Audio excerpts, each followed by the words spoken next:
Yesterday, Sayadaw spoke about what is to be known, what is to be observed.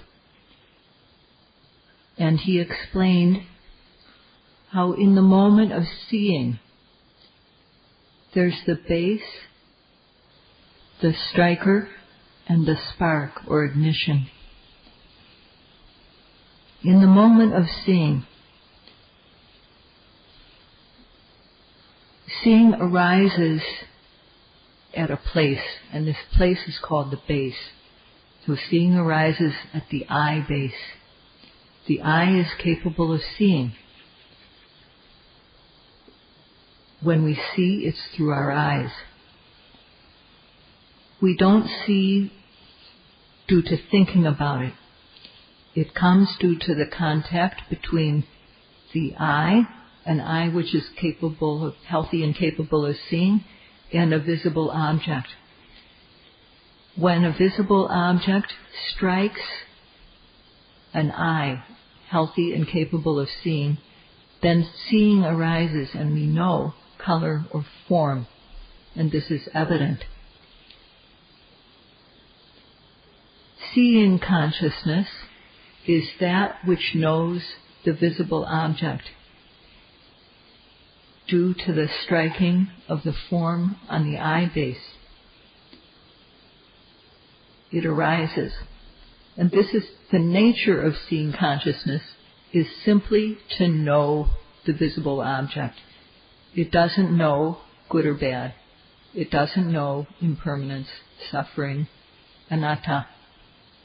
It just knows the object. And it doesn't know heat. It doesn't know hard or cold. It just knows form and color. Seeing contact arises also due to the striking of the visible form against the object and seeing consciousness. So this seeing contact is just like the contact, the meeting of these three elements when the mind meets the physical elements. And also at the moment of contact, there's the quality of pleasant or unpleasant or neutral. This feeling arises based on seeing. And these are called in Pali, pleasant is called sukha, unpleasant is called dukkha, and neutral is called upekkha. And according to the suttas, there are just these three, although in the Abhidhamma it's broken down further. These are what is evident at the moment of seeing. There's the eye, and then there's color, such as black, white, blue, yellow, etc. And these are called rupa, or physicality. These don't know anything at all. They're not capable of knowing. And then there's seeing consciousness, seeing contact, and feeling due to seeing. And these are all nama, or mentality. If we analyze what happens in a moment of seeing, there's just these three parts. There's nothing more.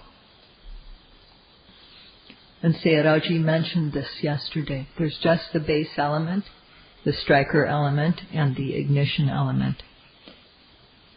So what there is to know and what there is to observe is just this. Whatever arises, we make effort to reach the object and we aim. And at the moment of seeing, we just note this as seeing. We don't have any need to think about it. Vipassana practice requires that one make haste to note the object. One has to go for the object as though one is going to attack the enemy, or as though one is going to seize and capture something. We need active energy to note the object. When we do have active energy, then sati, mindfulness, will follow, and samadhi will naturally arise. In one noting, these powers are collected, and this collection of powers is called bhavana.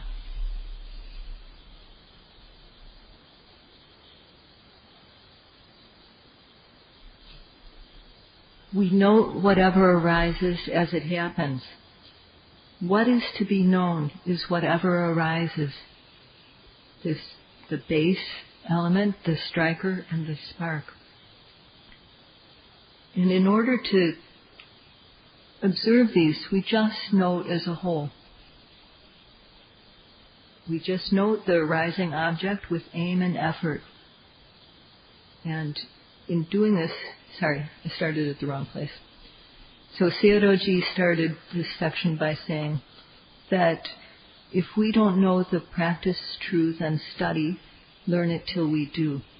So he mentioned this yesterday, that in order to learn the correct practice, we need to study. We need to learn it. And we do that by hearing from a Kalyana Metta, or we learn from discussing, or from reading.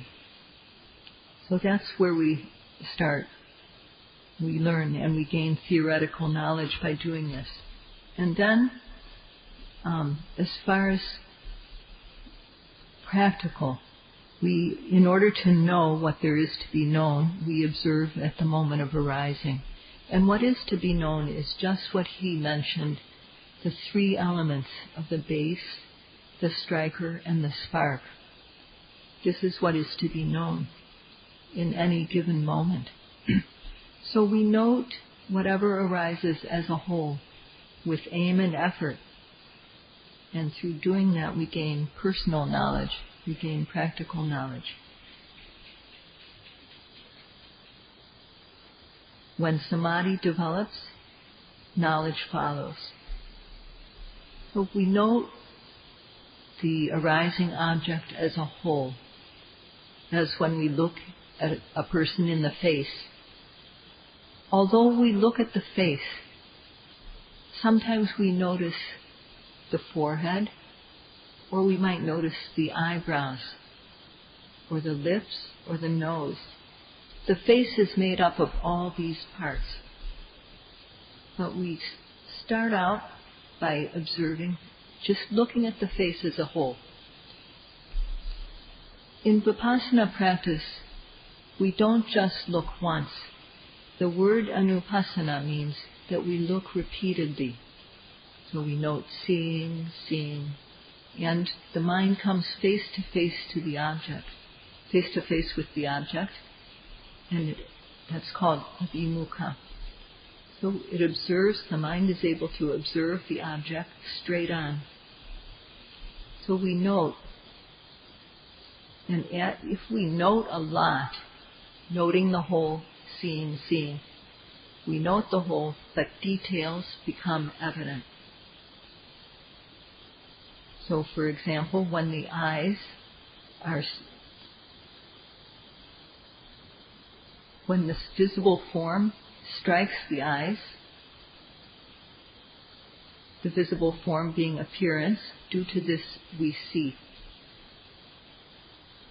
So based on the eyes, the eye is the base for seeing to arise, and we just see form and color. Sometimes sometimes in this observing of seeing, what is apparent is the eye, the base for seeing. And sometimes what's apparent is the form that's striking the eyes. And sometimes what's apparent is that the mind is like a cow grazing on the object. The mind is knowing the object. That's a way of talking about seeing consciousness. And also sometimes what's apparent is that the mind and the object are meeting, contacting each other. Sometimes what's apparent is that there's a feeling, good feeling or bad feeling. So sometimes our mind falls on the physicality, the eye or the object, and we see these clearly. sometimes we're aware of mentality, the seeing consciousness, or contact, or feeling. So there's just object and knowing mind, object and knowing mind. And these two occur in pairs.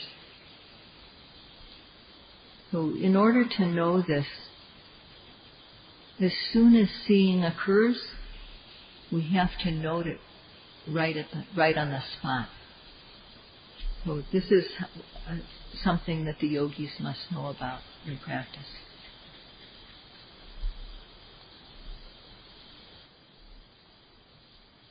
As soon as seeing arises, we need to note the object. We need to note it while it's hot. If we think about what is it, why is it, how is it, we won't catch the object in time. So we can't let that type of thinking in. We have to observe what is at hand without delay. And what's the benefit of doing this? Observing what happens right at the moment it happens. The benefit is that it stops right there with seeing. So in that moment of making effort to observe what's really there, there's effort to reach the object, active effort, not sluggish. What is really there is the base, the striker, and the spark. So we note seeing, or we note whatever object it is, right at the moment that it happens, making active effort. And then we also have to aim. We have to align the mind with the object so that we can get it in focus. If we don't apply effort and aiming, we'll slip off the object and the mind is likely to go to sense pleasures. Seeing good things, hearing good things, tasting, touching, smelling, and thinking about these is kama vitaka. So this is what our minds tend to go to. And our mind will get sunk in these if we don't note seeing at the moment of seeing. Or what can happen if we meet up with something that we dislike, if we don't note it when we see it, then dissatisfaction will come up. And from there it can go to anger. And we can also think about wanting to give other people trouble. So these are three directions the mind can take, either kama, going after pleasures, or getting involved in anger, or thinking about harming people, harming others. These are three types of misguided mind states. But usually our mind tends to go to sense pleasure because we live in a world of the senses. When we apply effort to note the arising object at the moment it arises with aiming, our sati is involved, and as it develops, it sticks to the object. When sati is established on the object, kilesas cannot enter into our mind stream. Sati closes the door on kilesas. It protects the mind. Therefore, kilesas can't disturb us. This is the power of sati, the protective power. Due to the protection of sati, we become secure, and this is called goti. When we're secure, when our minds are secure by sati, there's no movement happening due to lobha, greed, or dosa, anger. Because these factors are not making the mind move, the mind falls calmly on the object. And then all that happens is seeing. When we know in the moment of seeing, it stops right there with just seeing. It doesn't go any further to thinking about the seeing. So when we note effectively, we have effort, virya, sati, mindfulness, and samadhi collectedness or concentration. And this is bhavana consciousness, this meditative mind. The meditative mind arises.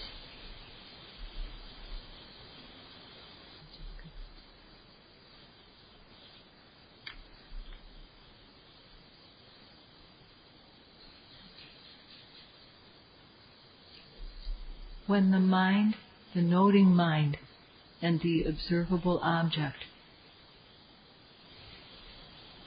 are directly, when the mind is face to face with the object, time and again, repeatedly, the noting mind and the observing object, then the noting becomes effective.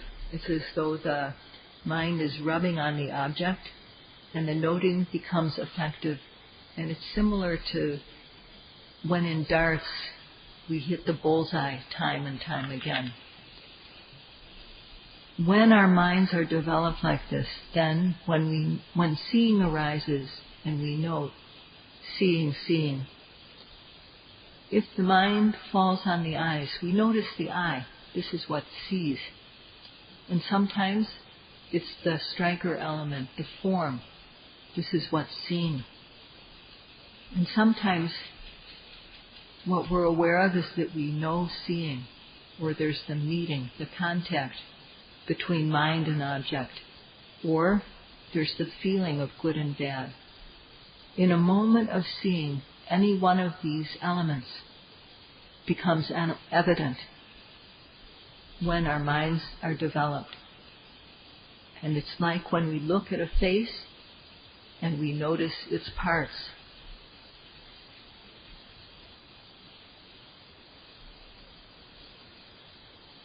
When we note, there's aiming, and that is bhavana. Effort is there, this is also bhavana. And knowing, these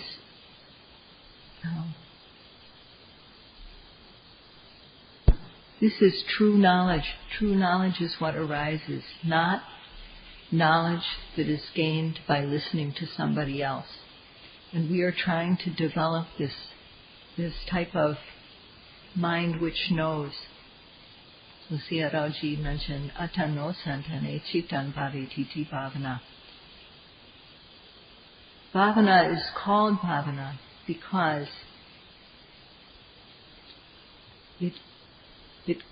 it creates the mind within one's body, within one's stream of consciousness. It develops the mind. So it causes this mind, which contains effort, aiming, sati, samadhi, panya. It causes this mind to come to be, like as though it gives birth to it, and it develops it. It makes it larger and larger. So this is why this practice is called bhavana, because it causes this bhavana mind to come to be and to develop.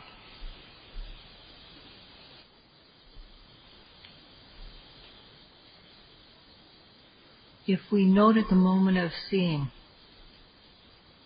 then the process ends with just seeing, and we're free of kilesas.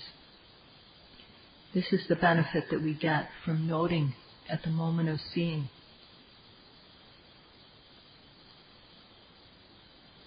By noting at the moment of seeing, we don't let kilesas enter our mind stream. So at the moment of seeing, all that's involved is resultant things. The I arises due to our karma, and also is supported by nutriment and the mind and weather. It's a resultant. The fact that we have an I results from karma. And also the object that arises is also a resultant. And seeing consciousness itself, seeing consciousness is also just something that results from the meeting of the I and the object. So when we note at the moment of seeing, we're just observing resultants. There's nothing new that is created based on these resultants. There's no greed that arises, there's no anger that arises. So nothing new comes. We just observe the resultant things as they are. And when we do that, the mind becomes clean and clear. So if we can note like this, just with the mind facing the object directly, time and again, then the mind falls on the object and we see that physicality is one thing and mentality is another. We see these two clearly. Sometimes we know the physical object and sometimes we know the mental object. One or the other appears distinctly because we're face to face with the object. No kilesas are admitted to our mind stream. So due to noting seeing at the moment of seeing without any hesitation, then effort, mindfulness and concentration, virya, sati and samadhi are present. And therefore kilesas can't arise. With that is the quality of vichara, rubbing against the object, so that knowledge starts to develop. Knowledge is like a light. When light appears, darkness is dispelled. When knowledge appears, our ignorance is dispelled. When we don't know what's really there, we crave. When we know, we don't.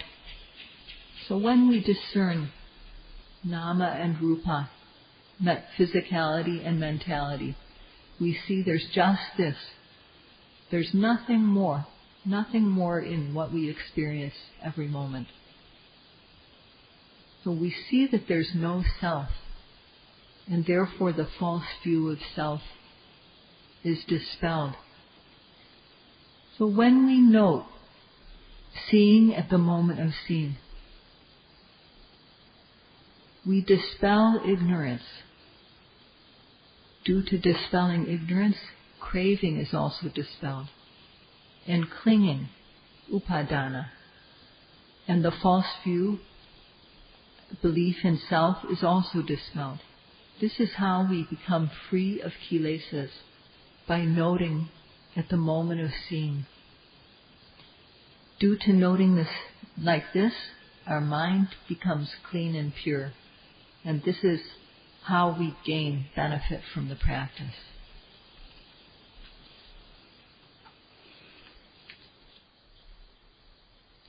If we analyze a moment of seeing, where we're mindful of seeing in the moment it occurs, the entire Eightfold Noble Path is present. First of all, we make effort to know the arising object. We push the mind to reach the object, and this is samavayama, right effort. We make the effort to know the object. Due to this effort, kilesas can't arise. Therefore, kusala can arise. Mindfulness protects the mind, and samadhi is the collectedness of mind, stability of mind that occurs when we note with effort and aiming, and sati sticks with the object.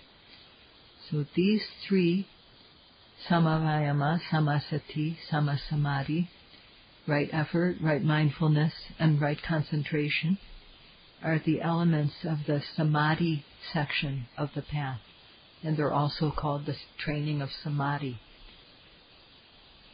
This part of the path overcomes the obsessive kilesas, the pariyotana kilesas. They can't arise. And when we aim to make our mind align with the object, this factor is part of the wisdom section of the path, right aim. And due to the mind falling collectedly on the object, knowledge arises. So right aiming, and right view. So these are the wisdom part of the path, Panya Seka, the training of wisdom. And these dispel, these two factors dispel the latent kilesas. The Sila portion of the path is right speech, right action, and right livelihood. While we're on retreat, we don't have the chance to break these. But if we were to meet up with the opportunity to transgress, we have the intention not to do so. And therefore, by virtue of our intention to keep right speech, right action, and right livelihood, this part of the path is fulfilled. So therefore, in one moment of noting, we have the three factors of the Sila portion of the path, three factors of the Samadhi Kanda, or the Samadhi portion of the path, and the two factors of the wisdom Panya portion of the path. And altogether, this makes 8.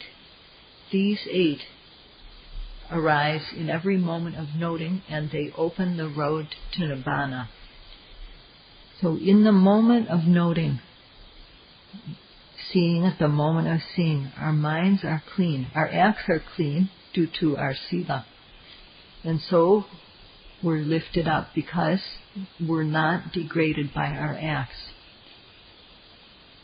The Noble Eightfold Path is called Arya, and this means pure and clean, and it also means the best. And it's also said Samadukakya Agami. It leads to the end of suffering. It's the road to the end of suffering. Sayadaw will discuss this tomorrow. Sadhu, sadhu.